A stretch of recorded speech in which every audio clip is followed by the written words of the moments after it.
teach you the trick one day of putting hot coffee on your desk and then leaving to watch a movie. Since Monty is a professional geologist, tonight I thought we'd do a little geology experiment. Take an ordinary glass jar, and we can fill it up with some sand. There we go. And we can add a few pebbles. There we go. And then we've got some real-life geologic rocks. We're going to fit as many of these as we can here. Obviously, they don't all fit in here. Toastmasters, fellow Toastmasters, guest.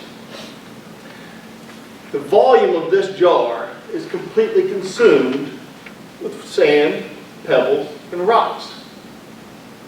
But this jar could also be an analogy for our lives and the things that consume our lives. The sand is the little things that take up more time than they actually add value.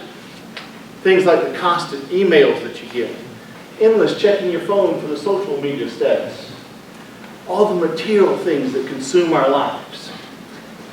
The pebbles are a little more important. The pebbles add some meaning to our lives, the work that we do, our education, our Toastmasters, trying to improve ourselves. Those are things that add some meaning to our lives. But the rocks, these are the really important things. The things that really add value to us. Our family. We're all sons, daughters, moms, dads, husbands, wives, whatever role you're filling, that's one of your rocks in your life. Health. We all have to take care of ourselves or else we won't be there for our family. And we surely won't be able to enjoy life to our fullest. Could be our spirituality. Could be anything that you're really passionate about that's the rocks in your life. Obviously, if we filled the jar with sand, we would have less room for pebbles. And surely, little or no room for the rocks. It's all about priority. When the word priority was first introduced into the English language in the 1400s, it was a singular word. It meant the very first or prior thing. For 500 years, there was no plural definition of the word priority. It can't be multiple very next things that it's going to do. In the 1900s, we decided we needed a plural version, and now we have priorities. We have so many priorities, we categorize them. Priority 1, priority 2, priority 3. It's like everything is a priority, which means nothing is really a priority. Now I'll tell you that if you don't set your own priorities, somebody else will set them for you. Now I'll promise you, if somebody else sets your priorities, you'll end up with a jar full of sand. This happened to me last year. My daughter, Hadley, was celebrating her birthday. And she wanted to have all of her friends come over, and she wanted me to take them down to the Roswell Mill, you know, the waterfall behind the mill into the creek. And they were out there playing on the rocks and stuff, and I'm taking pictures. All of a sudden, my daughter slipped and fell. And I rushed over there to see how bad she was injured.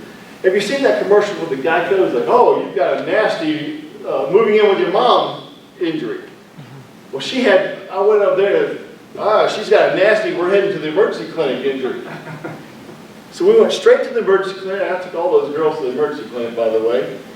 And they did as good a job as they could of cleaning her up and stitching her up. And I thought everything was going to be fine, right? A couple of days later, she's still complaining about her leg. And I didn't know if this was teenage girl drama. But, and I had a meeting down in Savannah. I had to go away on a business trip. My wife said, I'm concerned. I'm going to take her to the doctor and see what the doctor says. I said, I think it's drama, but let me know how that turns out. So I go down there finishing up my meeting, and I get a call from my wife. She said the doctor took one look at it and said you need to take her to the hospital and get them to look at it. I said, all right, let the hospital look at it. Let me know how that turns out. Well, I'm about to go to dinner, and I get another call from my wife. This time she's a little more frantic. She said, they're admitting her to the hospital. They need to keep her a couple of days to watch this infection that she has. I knew I had to change my plans. Long story short, she's fine. She's got a very nasty scar, but she's fine. But I realized at that moment, I was surrounded by sand and pebbles. And I needed to get back to my rock, to my family. You see, we all have a lot of different roles that we fill in our lives. We probably take on too much. It's called multitasking, right?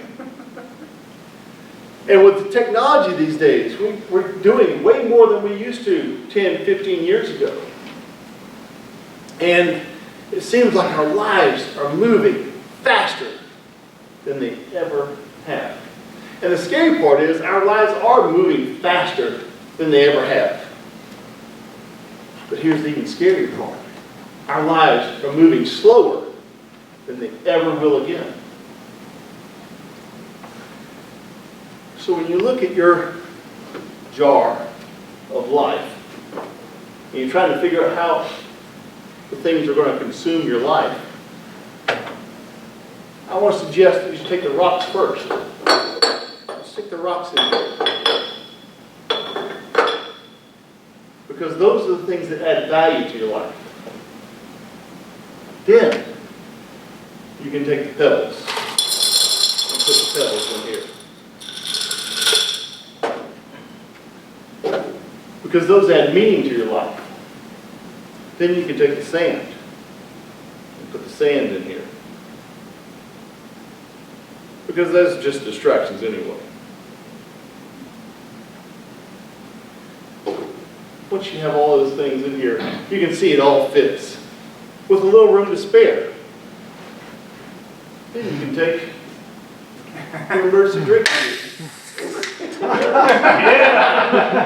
and add some beer to it. You have to have a little bit of fun, right?